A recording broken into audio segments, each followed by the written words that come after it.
আৰম্ভণিতে জগতগুৰু শ্ৰীমন্ত শংকৰ গুৰুজনাৰ শ্ৰীচৰণত সেৱা জনায়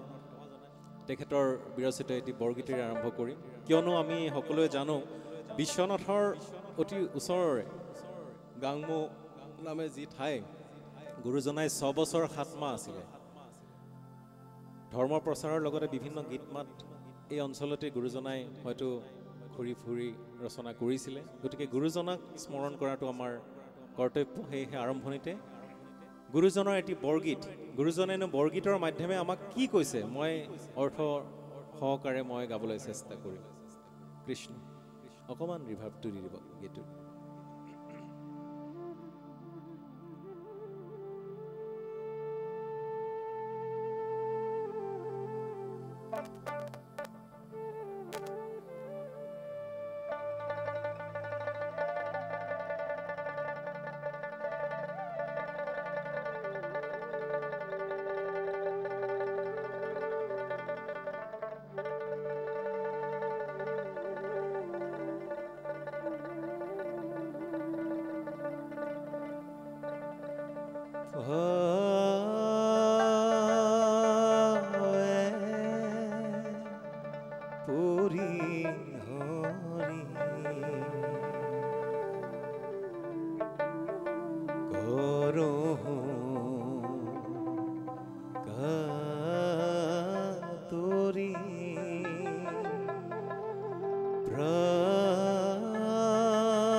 শ্ৰীমন্ত শংকৰ গুৰুজনাৰ যেতিয়া সন্তান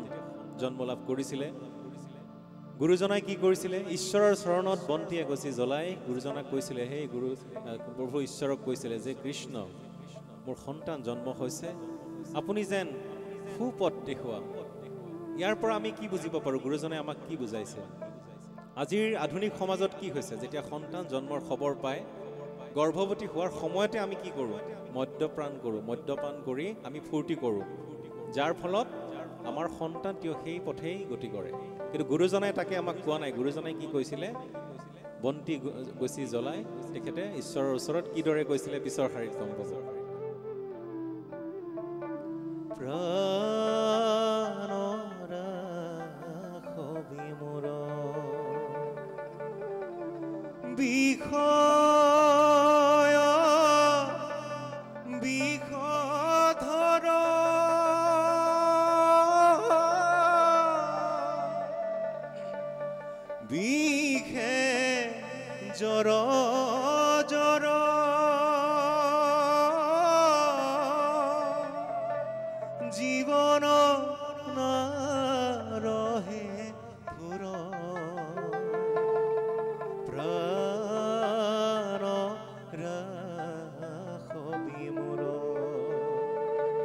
এই বিষৰ সংসাৰখনৰ পৰা আমাক উদ্ধাৰ কৰা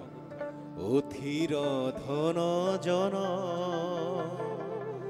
জীৱন যৌৱন অথিৰ ভূসংসাৰ অথিৰ ধন জন অথিৰ জীৱন যৌৱন অৰ্থাৎ আমাৰ এই ধন জন জীৱন যৌৱন সকলো অথিৰ কোনো স্থিৰ নহয় গুৰুজনাই কৈছে যে আমাৰ এই যে সংসাৰখনত আমি আছো আজি সংসাৰ আছে কাইলৈ নাথাকিব পাৰে সেইকাৰণে কৈছে অথিৰ ইহু সংসাৰ এই সংসাৰখন অথিৰ ইয়ালৈ কোনো মায়া নাৰাখিব তাৰপিছত কৈছে পুত্ৰ পৰিবাৰ হবহি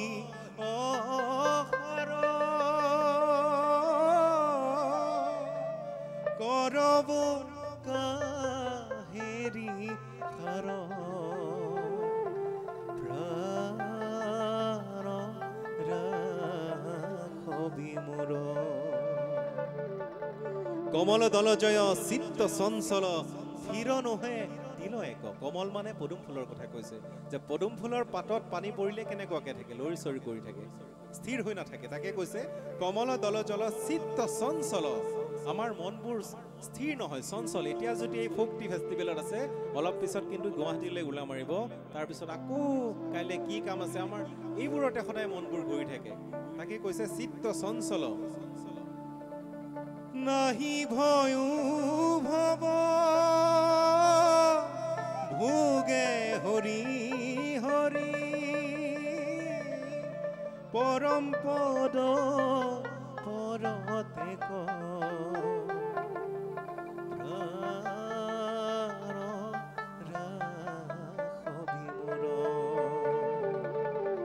গুৰুজনাই কৈছে কহতু শংকৰ এই ভৱ সাগৰ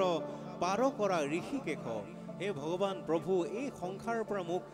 সুকলমে পাৰ কৰা, কাৰণ এই মায়া বিষধৰ সংসাৰত মই থাকিব পৰা নাই। তাকে কৈছে কহতু শংকৰ এই ভৱ সাগৰ পাৰ কৰা ঋষিকেশ। তুহু গতিমতী দেহু শ্ৰীপতি তত্ত্বপন্থ উপদেশ